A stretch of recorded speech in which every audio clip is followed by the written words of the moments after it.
Senator Ernst. Thank you, Mr. Chairman. I appreciate that. Director Comey, and this is for everyone watching as well. FISA warrants aren't just the normal run-of-the-mill search warrants. They seek to access information that we consider most private.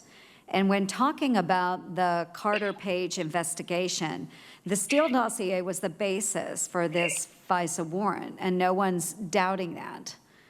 The Steele dossier is, of course, the opposition research report compiled by Christopher Steele, who was hired by Fusion GPS acting on behalf of the Clinton campaign. A dossier that was essentially opposition research on Donald Trump. And we thought it was just that until last week when Attorney General Barr authorized the declassification of a specific footnote in Inspector General's report on the Crossfire Hurricane investigation from late last year. That's the letter that was dated September 24th, 2020.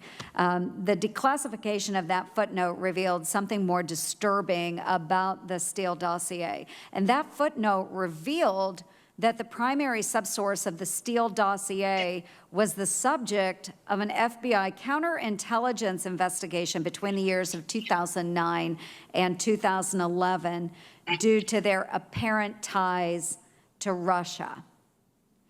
The same document that alleged then-candidate Trump was a Russian spy was funded by political opponents and researched by a suspected Russian operative. And the FBI bought it hook, line, and sinker, or at least they really wanted to. And it gets worse from there, though. During the investigation into that subsource, it was revealed that they had reached out to individuals about to join the Obama administration and made them an offer. They could make a, in quotes, a quote, little extra money, end quote, if they had access to classified information. Thankfully, those people reported this encounter. An associate of that subsource also stated that they persistently asked about their knowledge of a particular military vessel. Again, that encounter, thankfully, was reported. This subsource was in contact with a known Russian intelligence officer and was invited to the Russian embassy. And the FBI knew all of this when they sought the first renewal of the Carter Page FISA application. Unlike those other people who reported their strange encounters with this subsource, what exactly did the FBI do? What did they do? They never provided the information to the FISA court, not one lick of it. The FBI signed off on a violation of Carter Page's privacy using reports that would normally be used to create a 30-second political ad that were compiled by someone who is likely an actual Russian spy. And that's not even to speak of the noted inconsistencies that so many of my other colleagues have talked about between the reporting in the Steele dossier and the information that the subsource provided to Steele himself.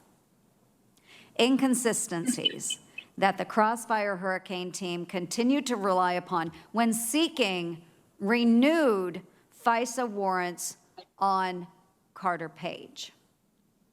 Director Comey, according to Peter Strzok, you were briefed on Steele's reporting and okayed the Crossfire Hurricane team's approach to use Steele in the investigation. Do you recall being told about the counterintelligence investigation against this primary subsource? I do not. Do you believe that this information would have been relevant information for the director of the FBI to have received?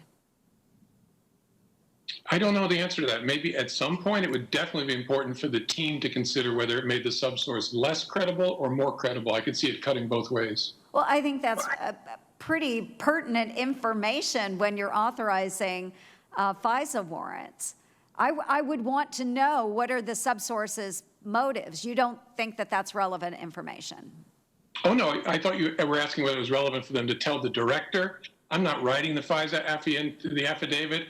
I'm not investigating the case. It's important for the people running the case to think, does the fact that a subsource has connections to Russia make him more credible or less credible in reporting on Russia? They'd want to wrestle with that and decide what to do with it. But as the director of the FBI, you are signing off on a FISA warrant, that application. I do think it's information that should be provided to you as the director of the FBI. Do you believe that the Department of Justice and the FBI have a duty of candor to the Foreign Intelligence Surveillance Court? Yes, very much. Do you believe they have a duty to present this type of exculpatory evidence to the court? I think they have a duty consistent with that duty of candor to present a complete picture, good and bad, of all of their information. So that if they have exculpatory information, they ought to supply it. Yes, they do. And ladies and gentlemen, if you're watching this at home, and I do think that people are interested in this, they want to know and believe in the FBI. They want to know and believe in the DOJ. So for those folks that are watching at home, this isn't about political retribution or sour grapes. This is about a coordinated effort by your government, our government, to influence politics using compromised foreign intelligence actors. And I think this is a very, very sad example of what could absolutely go wrong in our government. Thank you, Mr. Chair.